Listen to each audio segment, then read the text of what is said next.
Welcome to podcast Whispers of the Womb. I'm your host, Suzanne Lawson of White Branches.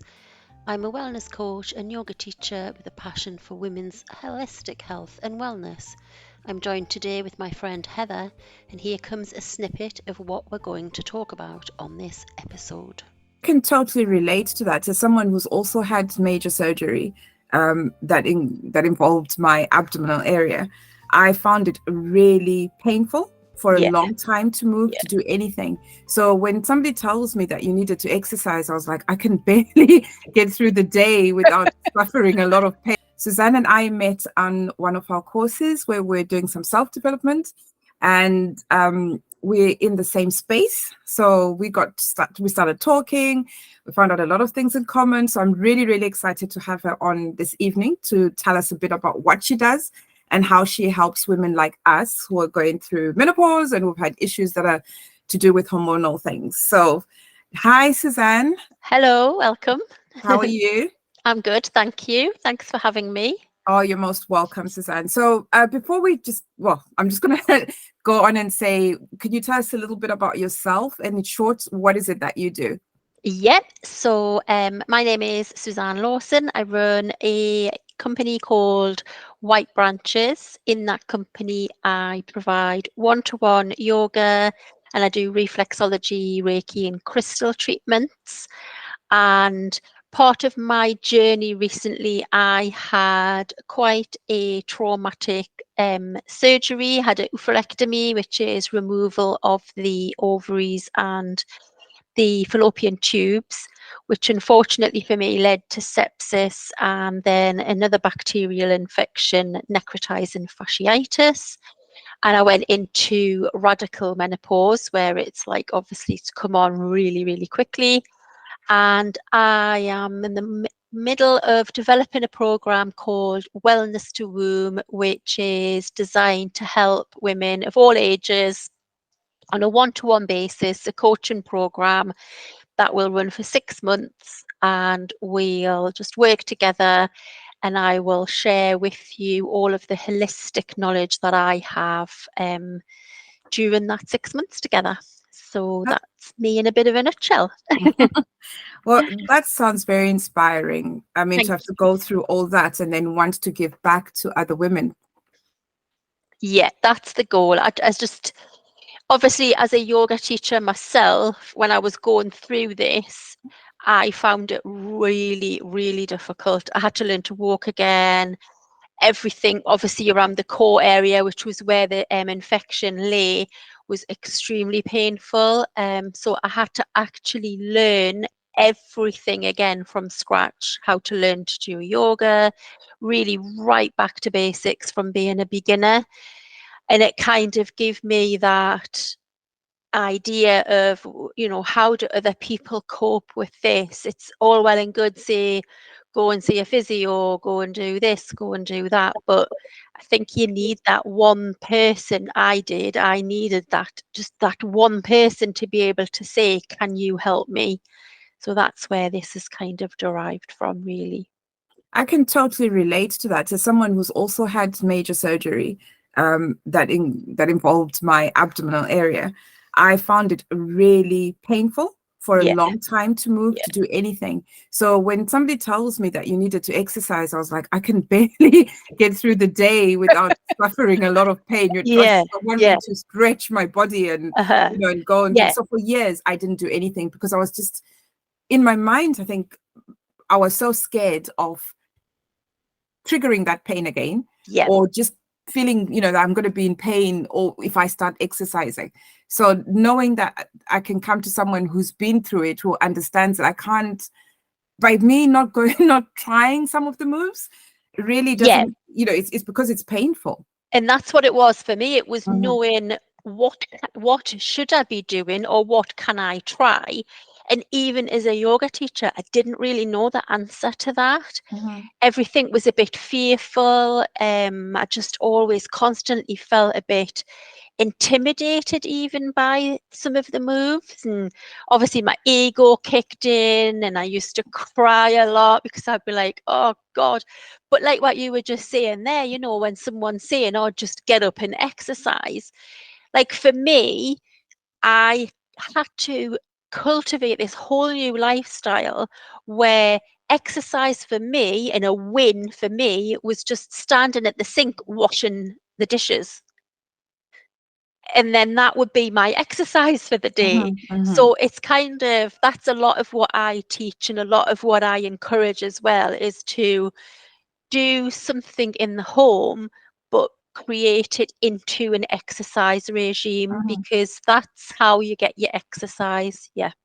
And I think just going on with what you've just said, I think sometimes we think exercise has got to be in the gym or in a class, or Yeah. it's got to be something formal, and we don't realize a lot of the activities that we do actually do involve some sort of exercise. Yeah. I think we need somebody like you who comes and tells us actually standing is exercise, some sort of exercise anyway. Yeah. It's something that's going to help to build your core, or at least I think that's what it Yeah. does. Not Like, being like just this morning, for example, I haven't done my morning yoga practice this morning simply because the bathroom needed cleaning, and we've all got time restraints, everyone's busy. And so now in my head, I don't feel guilty about missing that yoga class because I've just cleaned the whole bathroom. So that involved bending, stretching, reaching. And so you're still getting that exercise, you're still moving the joints, moving the muscles. So it's about re-educating people about what exercise is, and what's good for your body, and what you need. So generally speaking, how does yoga help women who are going through menopause? Um, there's two kind of sides to it, I think. So let's say if you were a really energetic person before you've started to hit the menopause, you're obviously going to feel this transition, this, where everything's becoming a bit slower. Say if you were a gym buff and you did go to the gym a lot, and what I would say is start to slow down, start to really concentrate on your breath, on your breathing techniques. And that goes for both, really, even if you've never really been like a gym junkie. So what I would encourage is more restorative yoga, more yin type yoga, where you are getting into a position and just allowing gravity to do the work. So in yin, we might stay in a position for 3 to 5, sometimes 10 minutes. You might get into that position in the beginning and think, I am never going to stay here for this length of time. But in yin, what the teacher will do is they'll guide you through it. So they might talk about something else. They might talk about what's happening in your body. Can you send your breath to that area? And it's all about connecting with what we call the fascia tissue. So if you take like a piece of meat and you cut through that piece of meat, you'll see all the little white pieces of meat. That's fascia. So in us, our makeup, we've got all this fascia tissue. And what happens as we get older, that fascia tissue starts to get hard and dense, and especially if we've led a sedentary life. So if we've been very, very stuck, and like with me, I was in bed for nearly 3 months. So then what you're doing is you're releasing all that tension, and that's sending signals around the body. It's sending signals to the brain to relax, to be calm. And it's just really, really good for the nervous system to just bring everything down, balance everything out. Yeah. And for the person who has not done a lot of yoga before? Yin is like the perfect yoga to do, or restorative yoga, anything like that, where it's not about the shape. So it's not about getting this perfect, this Instagram look where everyone's in this perfect body, in this perfect shape. It's not about that.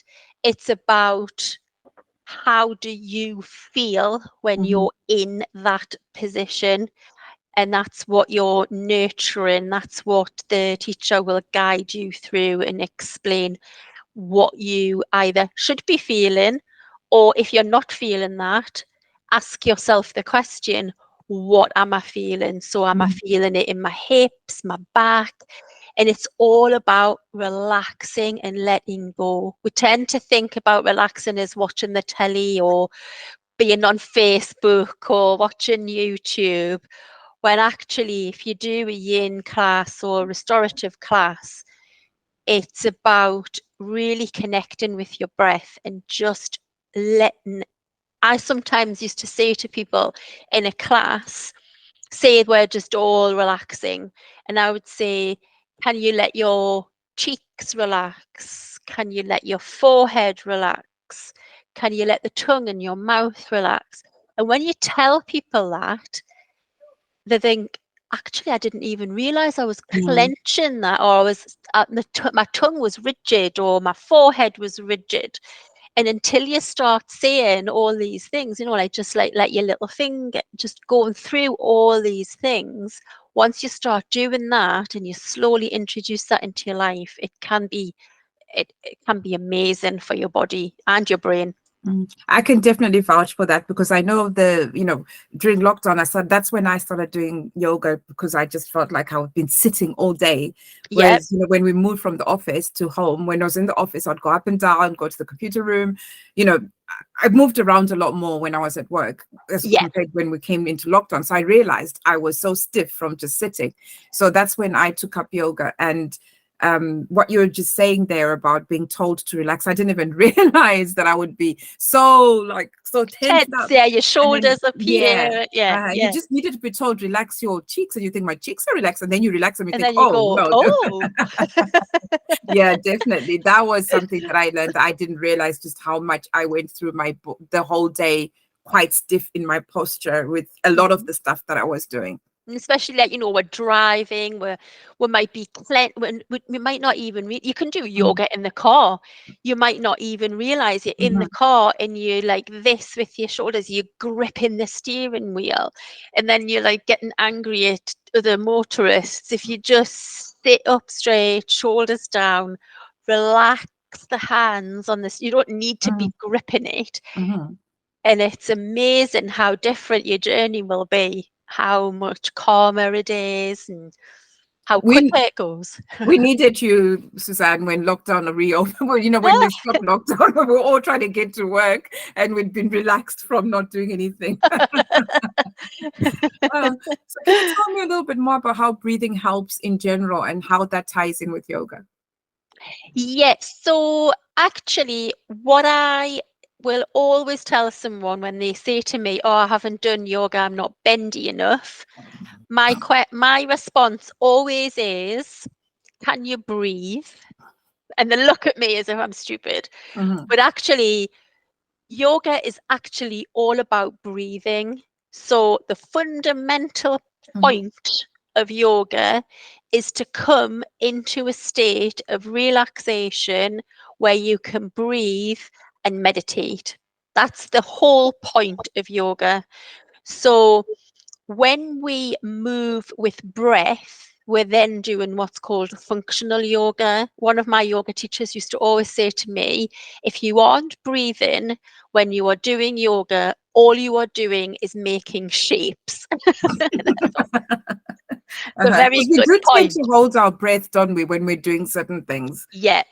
And to connect your breath with your body as you're moving. So, one of the things that you want to be mindful of is we're trying to connect with our body. Yoga means union, and it's not a union with anything else. It's the union with yourself. So it's union between yourself, your body, your brain, your mind, everything that goes on in you. Mhm. And what we're trying to do when we do yoga is really connect that breath with what's going on internally. So we take our breath for granted. We don't, we're not, it's just what we do. We don't Mhm. need to think about it. It just happens spontaneously. And it's quite amazing, really, that happens. But if you start to really connect your breath with your movement and through counting, so inhale and exhale, you're starting to send energy around the body. And that energy in yoga we call as prana. That's what prana means, Mm. energy. Now, what's beautiful about that is you could be lying on your back in Shavasana, corpse pose, doing nothing, but you could be breathing intentionally. You could be breathing in for 5 and out for 5, and you will be absolutely exhausted and you're not even moving. All you're doing is sending that breath all through all the organs, the joints, the ligaments, the tissues. And it's quite uplifting, really, Mhm. once you start to connect that breath without even moving. And that's what I say to Mm. people. If you want to try yoga, lie on your back, breathe in and out through your nose, and you are now doing yoga. And it's as simple as that. And then Mhm. you can bring the movements into it once you've got an understanding of your breath. And it's all about that. It's a beautiful feeling when you start to really think about moving your breath all the way up through your body. And, do we think about our liver every day? Do we think about our ribs? Do we think about all of the muscles in between the ribs? No, we don't. Yeah. Well, that's what we don't. So I found out since I started doing yoga that there's certain movements, poses that I can do for if I've got some particular kind of pain. And Yep. so one of the things I suffer a lot from is from sciatica pain. And Yeah. I've noticed that the older I get, and I guess it's because I also sit for longer during the day, is there something like I can do to relieve that pain? There's a few different options you can do. Hmm. Um, but one of the easiest things to do is just to lie on your back and then draw your knee into your chest. And when you've got your knee into your chest, it doesn't need to be far, just so that you can feel a slight sort of pull in your hip, Hmm. and then flex the foot up and back. And that will send the signals down from the back of the leg all the way down. And if you do that, sort of take the leg out a bit to the left and then just keep drawing it in and flexing those toes really high up to the ceiling. And but do it on both sides, no matter what side the sciatica is, still do that on both sides. And I've Okay. actually got a video on my YouTube video actually about it's a really good um technique, a stretch that you can do on YouTube. That would be fantastic if you can give us a link to that. I can Yeah, share it sure. with anyone who's interested in it. In fact, I'll just put it at the bottom of this Yeah. if anyone's interested. Also, I mean, I hear from a lot of women who are going through menopause that they found that they get bloated or constipated quite a lot. Hmm. Quite a lot. Would yoga help with this? And if so, how? So belly breathing is a good one to do. So you Mhm. can just lie on your back, plant the feet on the ground with your knees bent, and all you do is pop your hands on your belly and you just do what I've just been explaining. So breathing in and breathing out. And what you do is when you breathe in, Mhm. you want to feel the belly into the hands. And when you breathe out, you let that belly relax back. And that can be so lovely for the belly. And we do need to nurture the belly, because we all go on about, oh, I've got big bellies, but actually, if you look at some of these like Italian paintings of women in the Italian Renaissance period, all women had bellies because we're meant to have Mhm. a belly. It's supposed to be there. And Mhm. the other really nice posture, which I will recommend people do at any time of the day, if you're feeling like you've got stomach pains or just that bloatingness, is just come into child's pose. Wide-legged child's pose is Mhm. just amazing. Yeah. So, how can I make sure I stay safe if I'm going to do yoga at home? So it's all about knowing your body and starting to get to understand what your body needs. Um, so obviously, if you've got knee pain, for example, and they're coming into a pose that involves you being on your knees, then grab some blankets to put underneath. If it still doesn't work, just sit that bit out, or come onto your back, hug your knees into your chest, for example. Once you start to cultivate a yoga practice and you do it more often, you'll start to get to know what areas of your body you're really struggling with, or what, like if you do have pain, then I would recommend that you go and see someone one-to-one. You can even do that on video. It doesn't need to be, it doesn't need to be face to face.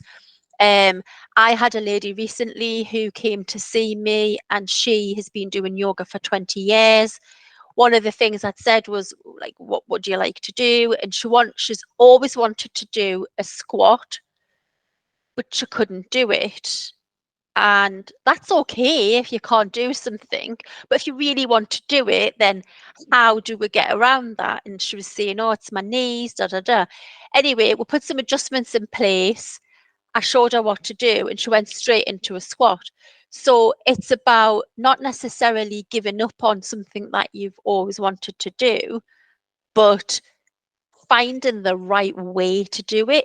Yes, we're all similar, but we are all very different as well. Like the length of my legs means that I will never be able to do certain postures just because my arms are too short, so that it's just never going to happen. When I step forward from down dog into forward fold, I cannot jump forward like I see all these other yogis do, and I see it and I think, oh, I'd love to be able to do that. But actually, I can't because of my anatomy. It's never going to happen. So I just have to learn to go, okay, I'm just going to step forward. And to step forward, I have to change the way my hands are placed on the mat. And that's okay. That's good that you're adapting for your body. And it does take time. That is so encouraging to know, because when I was started doing yoga, like you said, in that particular one as well, and I was like, I can't do this. And no matter how many times I think, how on earth do you move? And, from this position to that, and they seem to do it obviously so fluidly, and I'm sure they've been doing it for years. And I'm like, okay, I think the more I do this, I'll be able to do it. But I just realized I'm probably the same as you. I Yeah. don't have very long arms. So I just had to get up and then go into the, I could just never move into it. But so that is so nice to hear that, because I was like, I can do this, but I can't do this. But I now realize, with what we've just said, it's really been an eye opener. Really been an eye opener. So thank you for that piece of knowledge. You're welcome. So just before we end off, what do you enjoy most about what you do? I think it's just sharing the knowledge, because when I was poorly and I was kind of going back to basics, I at that point I didn't know what I knew, and I didn't know that people didn't know about certain things, to tap into when you're feeling so low. And so this whole sort of situation about me being unwell has given me that time to actually go, hang on a minute. If you're feeling really down and you're feeling, in pain, it's no good just to say to somebody, go for a walk, eat healthy, do yoga, do meditation. That's like so annoying. Tell me about it. And what makes matters worse as well is that you almost feel like they don't believe you when you say you're in that pain. It's like for them, there's just like, just get up and just take one step, or just, just go out for 30 minutes walk. And you're thinking, I can barely walk down the stairs. And, going back to what I said about yoga and starting yoga again, that's where I got that idea from, because like my partner would say, can you not just get on the mat and try a little bit? And I went, no, because I can't breathe. And because I couldn't breathe, because I was in so much pain, what I started to do was lie on my back in Shavasana and just try and relax. So Not try and say, I am gonna lie here and relax. Just let's see, can I relax my toes? Can I relax my legs? And then if I felt like that was too much pain, then I would stop. And then I would come back to it the next day, and the next day, and the next day, until eventually I was starting to relax. I was starting to be able to breathe, to control my breathing. So that's what I want to share to people about, who are in pain, who are struggling physically and mentally, because it's both parallels. Don't be so hard on yourself, and remember, we all live busy lives, and you can easily do exercise without feeling like you are, and make it fun. Well, do you know what? I'm so glad we have people like you. I'm so glad we have people like you in this space, because we need it. We, some of us have gone through horrific things with our bodies, with, operations, and just even without the operation, some of us are just living in chronic pain. So knowing that we can have someone like you we can turn to, who understands where we're going through is it's really a godsend, to be honest. So how can people find you if they wanting to connect so with you? I am on Facebook. It's Suzanne Jane Lawson. I can't remember what my handle is on there. I'll just have a look at it actually now. And then I've got a private women's group called Wellness to Room. And I would encourage anyone to join it, because I'm a part of it and it's brilliant. So we talk about everything in there. It's about anything that anyone's got any questions for, but I try and make it all very holistic. So sharing ideas, sharing topics. So this welcomes girls who've got period pains, really heavy bleeding. It's that whole thing, the whole transition from when you're a teenager all the way through to where I am at now in the menopause. That whole phase. It's not easy being a woman. No, it isn't. My daughter keeps saying, "Oh, next time if there's ever anything like someone comes, I want to be a man. Why do men get it so easy?" She keeps saying that every month. I hear that. Why do I have to? The funny thing is, she came to me the other day, and I was having a particularly bad day with one of my menopause symptoms, and she's like, "Mom, does this ever stop?" And I was like, "Well, I hope it does at some point." And she goes, "We cannot have to go through periods, then we have to have children if we can, and then we have to go through menopause. It's just too much." Too much. It's just, and this is why we need to really nurture our bodies and know how to nurture them, because of that transition of what women's bodies are going through. It's so fascinating, but at the end of the day, even though, like I've said, physically when we're doing yoga, we're all very different. Internally, we are as well. And what's so painful for someone isn't for someone else. And that's that message that we need to get out there. And we need to really help people who are in pain, because I lived with it for 30 years, that monthly pain, and it's not good. No, it isn't. No. Definitely not. So you share with me your contacts? Yes.